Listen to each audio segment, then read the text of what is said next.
হরে Krishna. Mayapur Nitai Gour kitchen থেকে সবাইকে স্বাগতম। আপনাদের সাথে আছে আমি জয়প্রিয়া সখী দেবী দাসী। আবার চলে এসেছি আজকে আরেকটা নতুন ভিডিও নিয়ে। আজকে নৃসিংহ চতুর্দশী। নৃসিংহদেবের আবির্ভাব তিথি। আজকের তিথিটা খুবই গুরুত্বপূর্ণ এই তিথিতে। আর নৃসিংহদেবের প্রিয় একটা শরবত আমি আপনাদের সাথে শেয়ার করব। অবশ্যই এই শরবতটা আপনারা চেষ্টা করবেন আজকের দিনে ভগবান নৃসিংহদেবকে ভোগ লাগাতে। তাহলে কথা বাড়িয়ে লাভ নেই, চলুন আমি শরবতটা কীভাবে বানাতে হয় দেখিয়ে দিচ্ছি। প্রথমে আমি এখানে একটা গ্লাস নিয়ে নিয়েছি, যার যতটা প্রয়োজন বানিয়ে নেবেন। এই যে আমি এখানে 3 গ্লাস শরবত বানাবো। দিয়ে দিলাম প্রথমে আমি জলটা দিয়ে দিলাম। এখানে আমি জল নিয়ে নিয়েছি। আর এই নৃসিংহদেবের এই প্রিয় রেসিপিটার নাম হলো পনকম। এটা পনকম বলে, আর এটা শরবতও বলা যায়।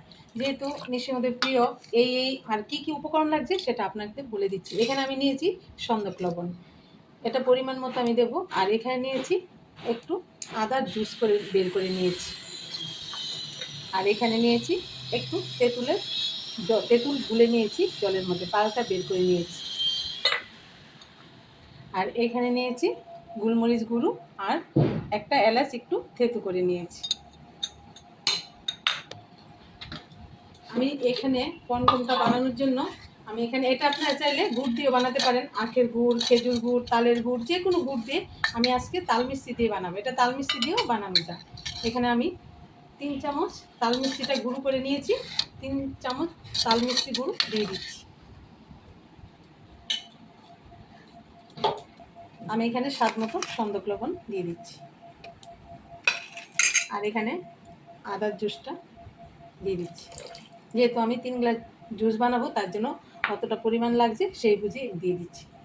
আর এখানে তেঁতুলের জলটাও দিয়ে দিচ্ছি। হয়তো বলতে পারেন আদার জুসটার কালারটা, কিছুক্ষণ যখন আদার জুসটা একটু আগে করে রাখা হয় তখন কালারটা একটু চেঞ্জ হয়ে যায়। আর এখানে আমি গোলমরিচ আর এলাচ দানাটা দিয়ে দিচ্ছি। এখানে আমি 1 চিমটি কর্পূর নিয়েছি, সেটাও দিয়ে দিচ্ছি। দেখুন সবগুলো উপকরণ দিয়ে দিয়েছি। এখন আমি এটা ভালোভাবে মিশিয়ে নিচ্ছি।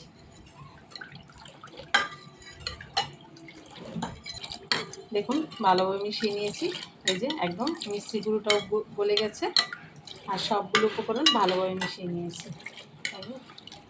এখন আমি গ্লাসে ভোগের জন্য বেড়ে নিচ্ছি।